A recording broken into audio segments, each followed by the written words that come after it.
Bonjour tout le monde. Pour commencer cette nouvelle année, je souhaite me lancer dans un nouveau format de vidéo. En effet, avant je me souciais très peu de la façon de filmer, j'utilisais un format one-shot en caméra embarquée, bref, je privilégiais plutôt l'information de la vidéo que sa qualité. Aujourd'hui, j'ai envie d'allier les deux. Donc je vais faire un effort sur ma façon de filmer, la prise de son, le montage, etc.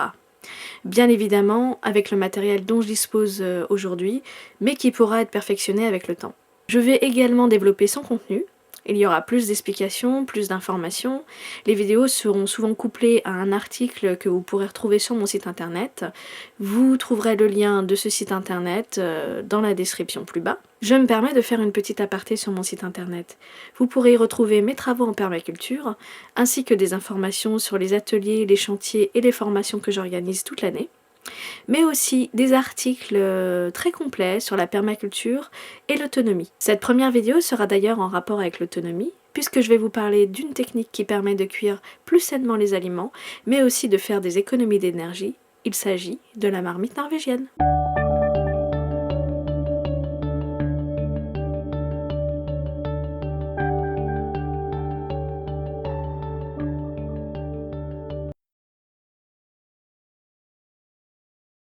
Une marmite norvégienne, c'est un réceptacle isolant qui permet de finir les cuissons hors feu sans utiliser aucune source d'énergie. Cela permet de cuire les aliments à l'étouffée, donc plus sainement. C'est une technique qui ne date pas d'hier, puisque déjà à l'époque de nos grands-parents, ils mettaient par exemple le ragoût, la soupe ou autre pot-au-feu à finir de cuire sous la couette, ce qui permettait au passage de chauffer le lit lors des froides nuits d'hiver, un peu comme le ferait une bouillotte. Nous avons réalisé 2 marmites norvégiennes lors d'un atelier que j'ai organisé. Le bois a été choisi pour la construction, mais nous aurions pu utiliser d'autres matériaux. On peut confectionner par exemple une marmite norvégienne avec du carton, de l'osier, ou encore recycler une vieille glacière ou une grande poubelle qu'on peut remplir de vieux linge. Nous avons choisi le bois car nous avions récupéré cette matière en grosse quantité, mais aussi car ça me semblait beaucoup plus simple de réaliser un atelier bricolage avec un matériau comme le bois. Les dimensions des 2 marmites ont été mesurées en fonction de nos plus gros faitous. En effet, il faut qu'il y ait le moins d'espace vide possible pour éviter les déperditions de chaleur. Nous avons construit un gros coffre en bois dans lequel il y a une deuxième cloison à l'intérieur, avec un couvercle qui vient s'encastrer sur le dessus pour que ce soit vraiment bien hermétique. Entre la cloison et les parois du coffre, nous avons mis des morceaux de mousse provenant d'un vieux matelas qu'on a recyclé. Mais nous aurions pu très bien isoler avec du vieux linge, de la paille, du liège, en fait n'importe quel isolant. Vous commencez votre cuisson normalement, comme vous avez l'habitude de faire.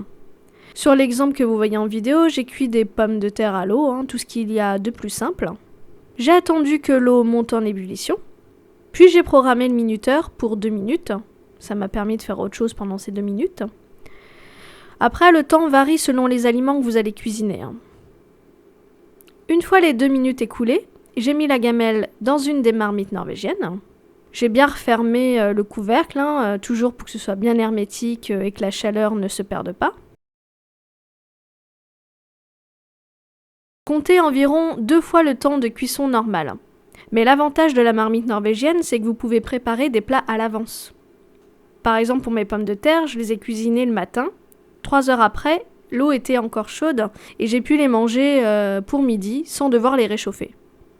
Vous trouverez sur internet des sites pour vous donner un ordre d'idée des temps de cuisson selon les aliments que vous allez choisir et cuisiner, ainsi que des recettes.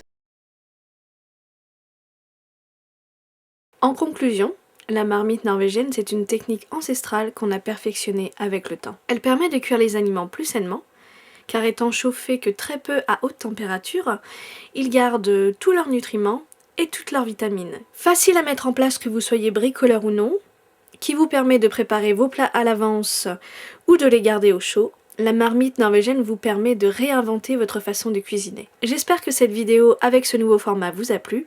Elle est le début d'une longue série, je l'espère. Je vous invite à aller lire l'article jumelé à cette vidéo sur le site internet de Permabiose. Vous retrouverez le lien dans la description de cette vidéo. Je vous souhaite une excellente journée et je vous dis à bientôt pour une prochaine vidéo.